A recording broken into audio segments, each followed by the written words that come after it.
प्रमुख मंडळी आणि इथं सुद्धा असलेले सर्व प्रमुख रांजणे साहेब असतील, जयदीप असेल, सगळ्यांच्या उपस्थितीत आज हा कार्यक्रम इथं पार पडतोय. थोडं ऊन आहे त्यामुळं जास्त म्हटलं भाषण तर ठेवू नका. सर्व पत्रकार उपस्थित आहेत, सर्व पत्रकार बंधूंचं पण मी स्वागत करतो. सर्वप्रथम आपल्या सर्वांना नवीन वर्षाच्या हार्दिक हार्दिक शुभेच्छा देतो. आणि नवीन वर्षामध्ये ताईंनी सुद्धा आज नवीन वर्षामध्ये चार्ज घेतलाय, त्यामुळं मेळा ताई आपल्याला सगळ्यांनाच म्हणजे जे आपले 11 नगरसेवक आहेत आणि तुम्ही आहे, माझी आपल्याला सगळ्यांना एवढीच सूचना आहे की मेळा सुद्धा आपल्याला नवीन करायचं, एवढं लक्षात ठेवा. आता निवडणुका झाल्या, निकाल लागले, आपल्याला मेळा नगरीतल्या सर्व मतदारांनी आपल्यावर विश्वास टाकलाय, सत्ता आपल्याकडे दिली आहे. आज 11 नगरसेवक आणि 1 नगराध्यक्ष अशी आपली इथले संख्याबळ आहे, त्यामुळे काम करायला कुठली अडचण ही नक्कीच आपल्याला येणार नाही. राज्यामधलं आपलं सरकार आहे, मुख्यमंत्री आपल्या भारतीय जनता पार्टीचे आहे, त्यामुळे लागणारा जो निधी आहे मेढा नगर पंचायतीला तो पण चांगल्या पद्धतीनं आपल्याला उपलब्ध होईल. पण सर्व नगरसेवकांनी सुद्धा लोकांच्या अपेक्षेप्रमाणे सगळ्यांनी काम केलं पाहिजे, ही माझी सगळ्यांना सूचना आहे. वेळ दिला पाहिजे, लोकांशी संपर्क ठेवणं, प्रभागातल्या छोट्या मोठ्या गोष्टी ज्या काय असतील त्या सगळ्यावर नगरसेवकांनी वेळच्या वेळी लक्ष ठेवून ती कामं मार्गी लावली पाहिजेत. सीओ आपले आता नवीन आहेत, त्यांनी सुद्धा सीओ साहेबांना पण माझी सूचना आहे आणि नगरसेवकांना किंवा प्रशासन आणि लोकप्रतिनिधी यांनी पण एक चांगलं अंडरस्टँडिंग एकामेकांमध्ये ठेवलं पाहिजे कामाच्या बाबतीमध्ये.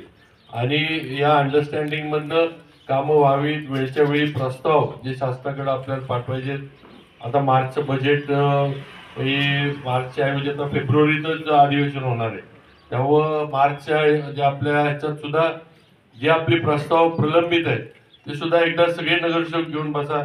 सगळ्यांच्या कुणाच्या प्रभागातलं काय राहिलंय, कुणाच्या प्रभागात काय करायचंय, एक मोठी कामं करायची असली तर ती पण हे करा. आपण आता फिश मार्केटचा विषय करा. आपल्या वरच्या काय आपल्या सर्व कातकरी समाजाच्या महिलांनी आम्हाला सांगितलं की आम्हाला रस्त्यावर मासे विकायला बसायला लागतं, त्रास होतो, दुकानदारांना त्रास होतो, आम्हाला त्रास होतो, स्थानिक लोक त्रास देतात, पोलीस, ट्रॅफिक. तर एक मच्छी मार्केट हे आपल्याला इथं उभा करायचं आहे. तर त्याच्यासाठी सुद्धा जी लागणारी जागा आहे, त्याचा लागणारं एस्टिमेट आहे, हे ताबडतोब करा. शासनाकडे लगेच प्रस्ताव पाठवून द्या. अजून मी आता जसं म्हटलं की आता आपली नगरपंचायतीची इमारत होते, वरांडे दादांनी आत्ताच एक चिठ्ठी दिली. त्यांनी सांगितलं की 1974-75ला सरपंच असताना त्यांनी ही ग्रामपंचायतीची इमारत व्हावी म्हणून प्रस्ताव दिला होता. आणि त्यावेळेचे प्रांतसाहेब सुर्वे साहेब यांच्याकडून परवानगी घेऊन बननचे आर्किटेक्ट सुरेश जगताप यांनी पूर्ण एस्टिमेट वगैरे करून घेतलं होतं.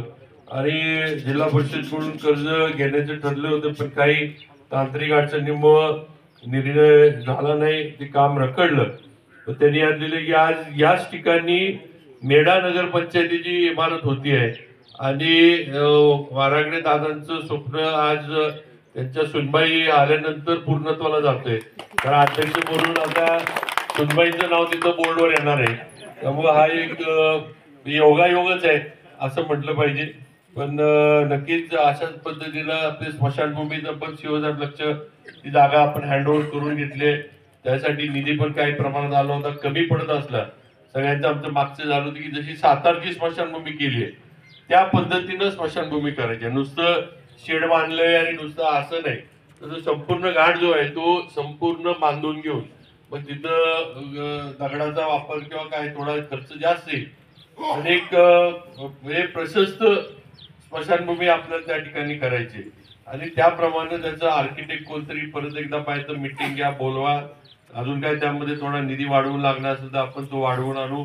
पाणी पुरवठ्याची योजना आपली चालू आहे, त्याचा पण सगळ्यांनी मिळून एकदा आढावा घ्या, काय परिस्थितीमध्ये आहे, कधीपर्यंत ही योजना पूर्ण होते. आणि मग इतर जे काही नवीन कामं असतील, अंतर्गत कॉन्क्रिटीकरण, आता डांबरीकरणाचे कामं म्हणजे न घेता कॉन्क्रीटच्या यायलाच आपण जायचं लागतं आणि कॉन्क्रीटचे रस्ते जास्त टिकतात.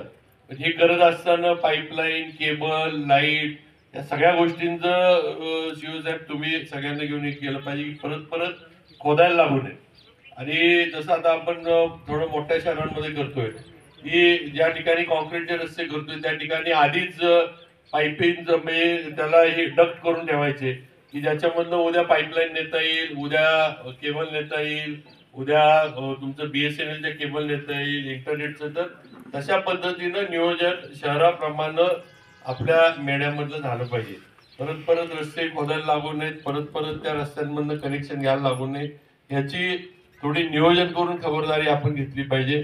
आता आपल्याला 5 वर्ष काम करायला मेढ्यातल्या नागरिकांनी जबाबदारी दिली आहे. तेव्हा 5 वर्षानंतर ज्यावेळेला परत आपण नागरिकांच्या दारात जाऊ त्यावेळेला खुशी खुशी त्यांनी आपल्याला परत निवडून दिलं पाहिजे. अशा पद्धतीनं आपण काम करायचं. म्हणजे त्यांनी जो बदल आपल्याला करायचा आहे, जो बदल त्यांना अपेक्षित आहे आपल्याकडनं, तो आपल्याला अस्तित्वामध्ये उतरवून दाखवायचा, करून दाखवायचा हे लक्षात ठेवा. आणि त्यासाठी आम्ही पूर्णपणे राज्य सरकार आपल्या नगरपंचायतीच्या बरोबर आहे. मी आत्ताच आज सांगितलं की आज नगरपंचायत आहे, पुढची इलेक्शन अधिक बाई नगरपालिका म्हणून आपल्याला करायची. आता पुढं आता मागं वळून जायचं नाही. आता नगरपंचायतीतनं नगरपालिकेमध्ये मेढा कसं जाईल ह्याचं नियोजन आपल्याला करायचे आणि त्याप्रमाणे आपल्याला पावलं जी आपली आहेत ती पुढे टाकायची. तेवढं लक्षात ठेवा, एवढं सांगतो. सर्व लवकरच आपली स्वीकृत आणि ह्याची पण मीटिंग उपनगराध्यक्षाची काढून टाका अध्यक्षांच्या ह्यानं. अध्यक्षांनी ती काढायची असती. दिवस बघा कसे आहेत आणि त्याप्रमाणे हे करून घ्या. म्हणजे त्या पण निवडी करून घेऊ, सभापती निवडी पण आपण करून घेऊ. सगळ्यांना संधी मिळेलच. शेवटी पदांचं हे जे असते तेव्हा तुम्हाला पण माहिती आहे की सभापती उपाध्यक्ष हे आपण शेवटी त्याची नावं ठरवू, त्याला हे करून आपल्याला मग पुढच्या याच्यामध्ये इतरांना आपल्याला संधी द्यायला लागतील. पहिल्याच वर्षी सगळे सभापती आणि पहिल्याच वर्षी सगळे उपनगराध्यक्ष होऊ शकत नाहीत. आणि एकच पद आहे आणि एकच माणूस होऊ शकतो. त्यामुळं त्या पद्धतीनं आपण ठरवून जे काय असेल ते उपनगराध्यक्ष पद, सभापती पद आपण करू. स्वीकृतचं पण त्याच पद्धतीनं आपण आता निवडणुकीच्या आधी पण काही लोकांना थांबण्यासाठी शब्द दिले होते, तर ते सुद्धा आपल्याला स्वीकृतच्या ह्याच्यामध्ये पूर्णत्वाला न्यायला लागणार आहेत. आणि एवढंच सांगतो की थोडं या ठिकाणी हे आपल्याला संपूर्ण आता काही आपल्या विरोधामध्ये सुद्धा नगरसेवक निवडून आले, पण त्यांच्या प्रभागामध्ये सुद्धा आपण लक्ष नगरपंचायत म्हणून घातलं पाहिजे. कारण शेवटी तो आपल्या शहराचा भाग आहे. आपल्याला कुणावर अन्याय किंवा कुणालाही आपल्याला म्हणजे आडमुठेपणा किंवा आडवं आपल्याला काय लावायचं नाही.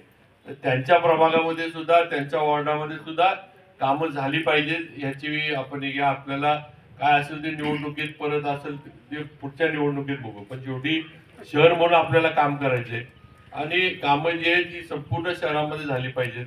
आणि नक्कीच म्हणजे आताच्या ज्या निवडणुका झाल्या ह्याच्यात पण आपल्याला पण सगळ्यांना माहिती आहे आणि मला पण माहिती आहे की बऱ्यापैकी जी काही थोडं एकामेकावरच्या गुरगोड्या होत्या वगैरे ह्याच्यातच समोरची पार्टी जी काय निवडून आली ती आलेली, तर ती तशी निवडून येऊ शकत नाही.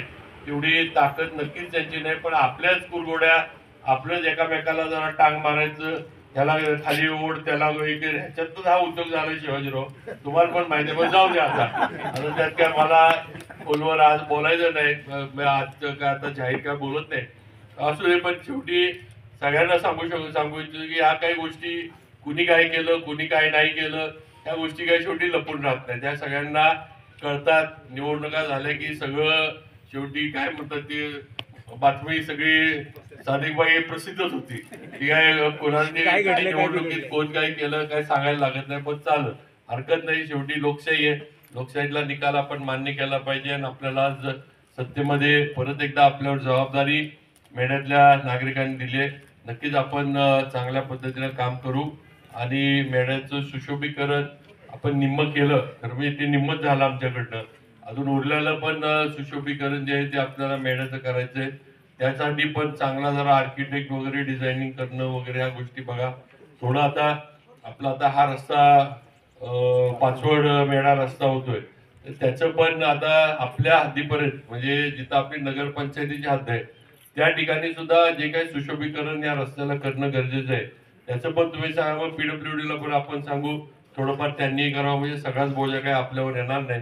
अशा पद्धतीनं शहराचं सुशोभीकरण पण जे आहे ते आपण नीटनेटकं केलं पाहिजे. म्हणजे लोकांना आल्यानंतर, कारण आपली बरीचशी लोक मुंबईला असतात, मुंबईवरनं आल्यानंतर त्यांना काहीतरी दरवेळेला मेढ्यामध्ये बदल झाला हे दिसलं पाहिजे. कारण कसं होतं, येऊन येऊन तेच बघितलं की लोकांना वाटतं काही नवीन झालेलंच नाही. त्यामुळे दरवेळेला इथं आलं तर काहीतरी मेळ्यामध्ये नवीन होतंय, काहीतरी नवीन मेळ्यामध्ये उभं राहिले हे आपल्याला लोकांना दाखवायचं. म्हणजे 100% मग लोकांना एक विश्वास राहतो की कामं या ठिकाणी चालू आहेत, शहरामध्ये कामं होतात आणि नक्कीच तालुक्याचं मूळ ठिकाण आहे, प्रमुख हे आहे. त्यामुळे लोकांचं मेळा म्हणले की मेळ्यावर सगळ्यांचं एक हे आहे किंवा इथं सगळ्या गोष्टींसाठी आपल्याला येणं जाणं सगळं करायला लागतं.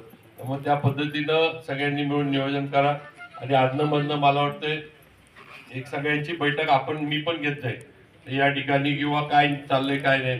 तर शेवटी कसं आहे, लोक उद्या समजा एखादं काम आपल्याकडनं झालं नाही तर थोडंफार काय याच्यामध्ये आपल्याकडनं दुर्लक्ष झालं तर लोक शेवटी मला माहित आहे म्हणणार येतात की बाबा तुम्ही आम्हाला सांगितलं होतं, आम्ही तुम्ही किंवा भाजप म्हणून तुमच्यावर विश्वास ठेवून हे सगळं केलं आणि आज आमच्यातली कामं होत नाहीत. त्यामुळे शेवटी अंतिम याच्यामध्ये मला सुद्धा लोकांना उत्तरं द्यायला लागतात, ही सुद्धा वस्तुस्थिती आहे.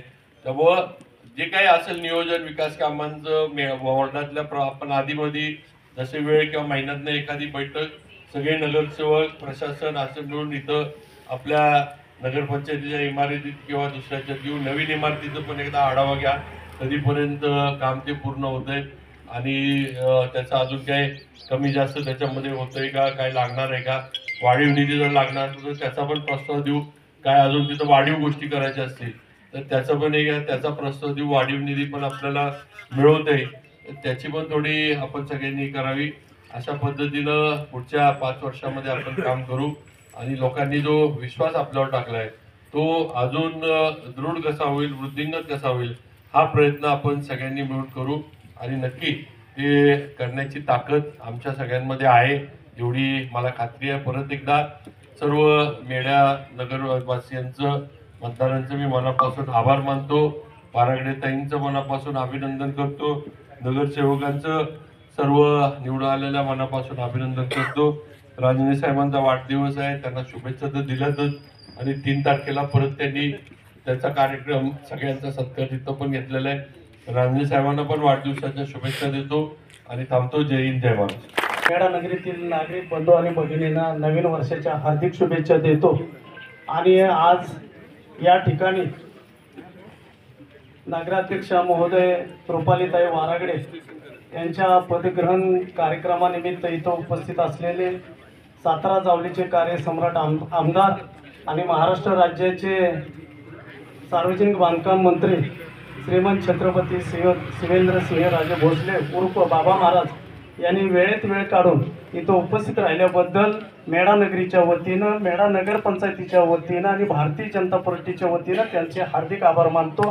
त्याचबरोबर रांजणे साहेब आहेत, जयदीप शिंदे आहेत, गिरे मॅडम आहेत, वारागडे मॅडम आहेत, लोखंडे मॅडम आहेत, कांतीबाई देशमुख आहेत, चिकणे साहेब आहेत, देशपांडे साहेब आहेत, पत्रकार आहेत, बरीच मान्यवर मंडळी इथं उपस्थित आहेत आणि मेढा नगरीतली जी काय पाठीमागच्या पंचवार्षिकला जी काय पदाधिकारी होते, आजी माजी नगरसेवक हे देखील काही मंडळी इथं उपस्थित आहेत आणि मेढा नगरीतील सर्व ग्रामस्थ बंधू भगिनी इथं उपस्थित राहिले त्याबद्दल मी मेढा नगरपंचायतीच्या वतीनं हार्दिक अध्यक्षांच्या परवानगीनं हार्दिक आभार मानतो आणि कार्यक्रम संपला असं जाहीर. उद्या आपलं साताऱ्यात उद्या उद्घाटन होणार आहे.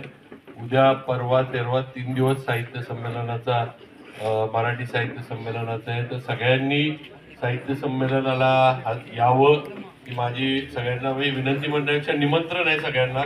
सगळ्यांनी यावं. उद्या स्वतः मुख्यमंत्री साहित्य संमेलनाचे आले आणि आपल्या सर्व नगराध्यक्ष नगरसेवकांचा सत्कार सुद्धा नंतर जिल्हा परिषदच्या हॉलमध्ये त्या ठिकाणी होणार आहे. तर तिथं पण आपण सगळ्यांनी यायचं आहे. सगळ्यांनी साहित्य संमेलनाला पण हजेरी लावावी.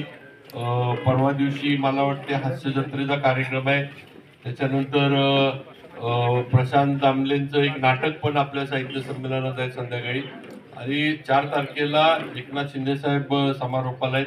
त्या समारोपानंतर फोक आख्या आहेत जो एक नवीन कार्यक्रम आहे त्याचं सुद्धा आपण त्याच्यावर सगळे कार्यक्रम आहेत. बरेच सिद्धही केले. पुस्तकांचे स्टॉल मला वाटते 200 पेक्षा सुद्धा जास्त पुस्तकांचे स्टॉल आहेत जे आपल्या इकडे. त्यामुळे ज्यांना वाचनाची पुस्तकं हे करायची संग्रह करायची एक आवड असते तर त्यांनी तिथं येऊन ते सुद्धा तुम्हाला सगळ्यांना जेवणाचं सगळ्यांनी यावं असं निमंत्रण सगळ्यांना मी देतो.